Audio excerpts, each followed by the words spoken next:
आज हम नया पार्ट शुरू कर रहे हैं, पार्ट 20 भगदड़।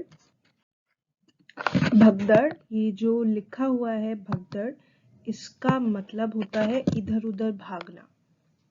तो अब हम इसको पढ़कर देखेंगे कि इस कविता में कौन लोग हैं जो इधर उधर भाग रहे हैं और क्यों भाग रहे हैं। भगदड़ का मतलब होता है इधर उधर भागना।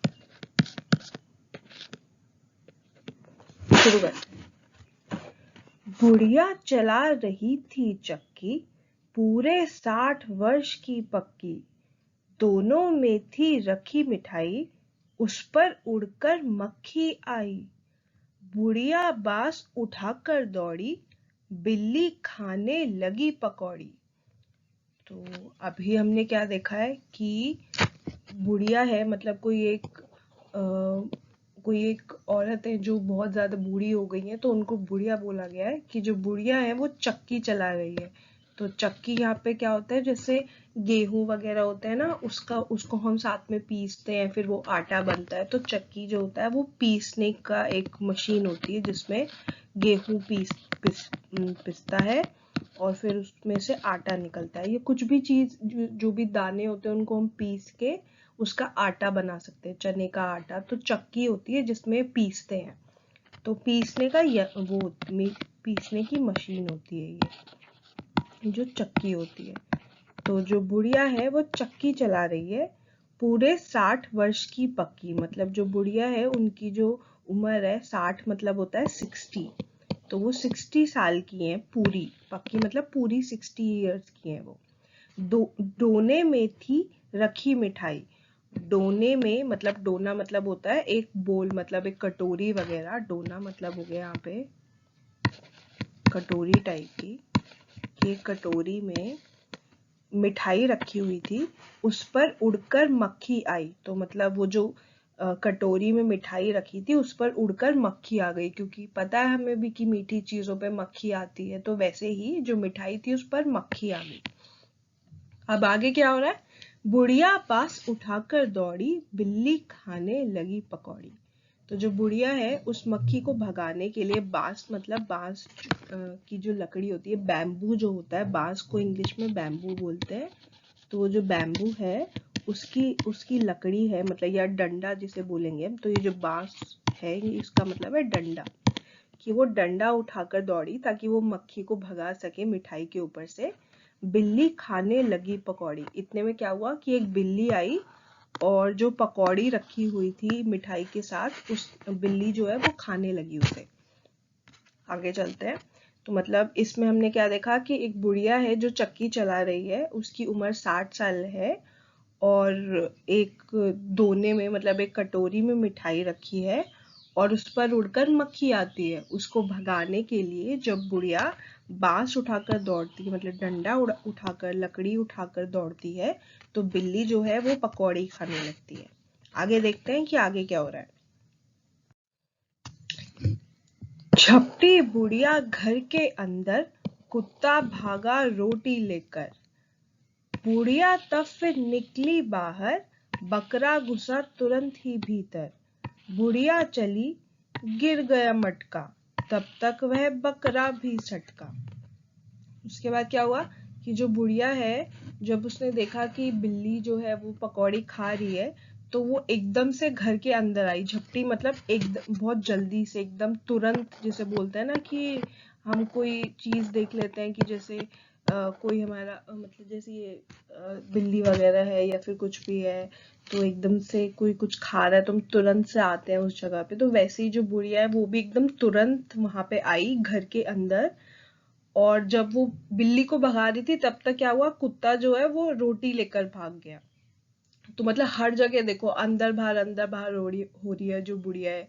पहले मक्खी आ गई थी, उसको भगाने के लिए उठी, फिर बिल्ली जो है वो पकौड़ी ले गई, उसको भगाने के लिए अंदर आई वापस। तब तक जो कुत्ता है वो रोटी लेकर चला गया। तो आगे क्या हो रहा है, बुढ़िया तब फिर निकली बाहर। तो जब कुत्ता रोटी लेके भाग रहा था तो उसको पकड़ने के लिए वो फिर से बाहर आई, जो बुढ़िया है वो फिर से बाहर आई। बकरा घुसा तुरंत ही भीतर। तो जब बुढ़िया बाहर आई तो क्या हुआ, जो बकरा है वो घर के अंदर घुस गया। बुढ़िया चली, गिर गया मटका। तो जब बुढ़िया वापस आ रही थी बकरे के लिए तो मटका गिर गया। मटका मतलब वो जो मिट्टी का घड़ा होता है, मिट्टी का जो मटका होता है, तो वो जो मटका है वो गिर गया। तब तक वह बकरा भी सटका, सटका मतलब चला गया, भाग गया, वहां से चला गया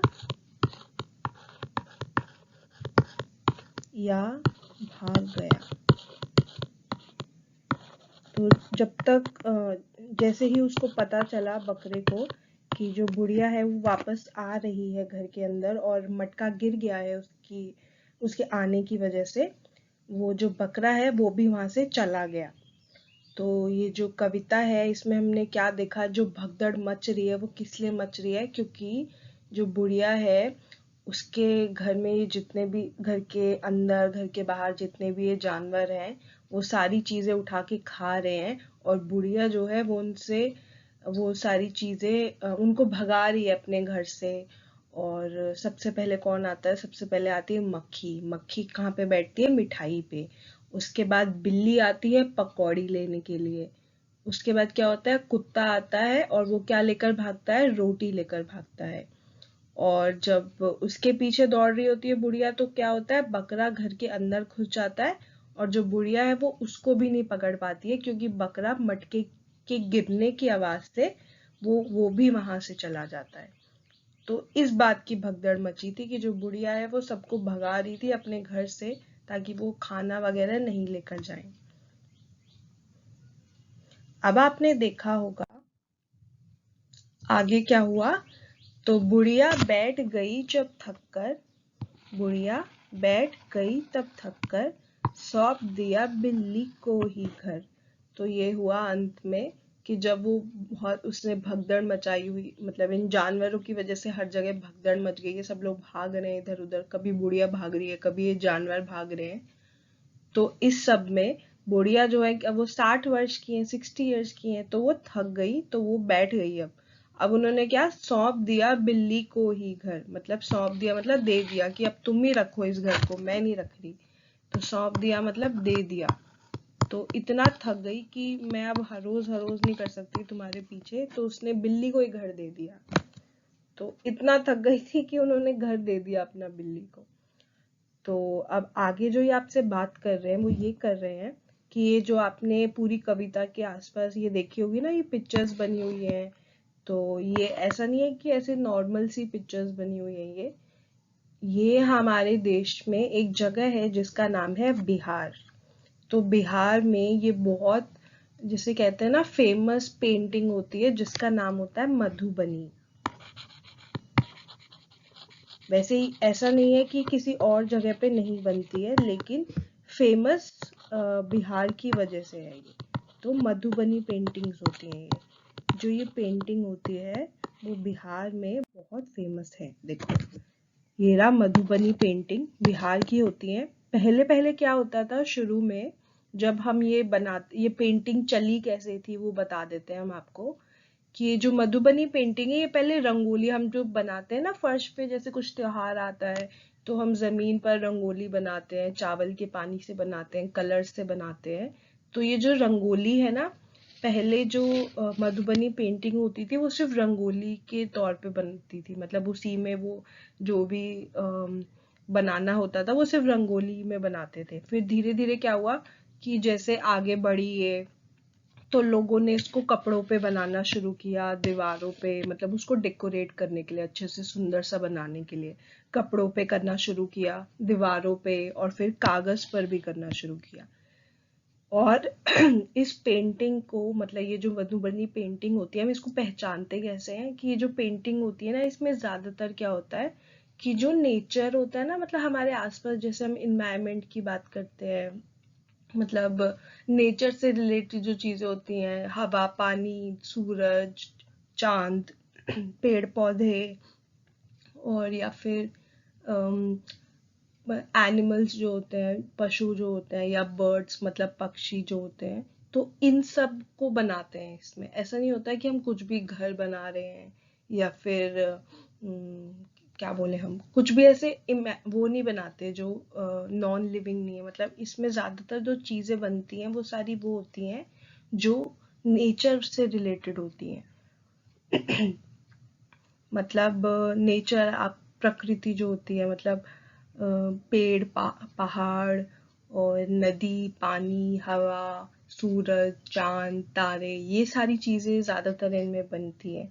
और जानवर बनते हैं, पक्षी बनते हैं। तो यहाँ पे आपको फोटो में भी दिख रहा होगा, यहाँ पे मछली बनाई हुई है, ठीक है। यहाँ पे ये देखो एक बर्ड, पक्षी बनाई हुई है, यहाँ पे सूरज को बनाया हुआ है। तो मतलब ये सारी चीजें, ये जो मधुबनी पेंटिंग है, ये बिहार में बहुत बिहार की पेंटिंग है और वहीं से बहुत ज्यादा फेमस हो गई है। पहले सिर्फ रंगोली के फॉर्म में बनाते थे इसको, और अब कैसे बनाते हैं, अब कपड़ों पे भी बनाते हैं, दीवारों पे भी। ये देखो आपको पेपर पे, मतलब कागज पे बनी हुई दिख रही है। और इसकी पहचान क्या होती है, इसकी पहचान ये होती है कि इसमें जो भी चीजें बनती है वो सारी नेचर से रिलेटेड होती है, हमारे आसपास की चीजों से। जैसे अभी बताया, पेड़ पौधे, पत्ते, जानवर, पक्षी, है ना। तो मधुबनी पेंटिंग ये होती है। तो ये सिर्फ आपको आपकी नॉलेज बढ़ाने के लिए था। तो अब आपको पता चल गया होगा कि बिहार की एक पेंटिंग होती है बहुत फेमस सी, जिसका नाम होता है मधुबनी पेंटिंग। और बाकी जो फोटोज हैं वो आपको अपनी ये जो कविता है भगदड़, इसमें ऊपर भी दिखेंगी। तो जो भी पिक्चर्स बनाई हुई हैं वो सारी मधुबनी पेंटिंग की पिक्चर्स हैं।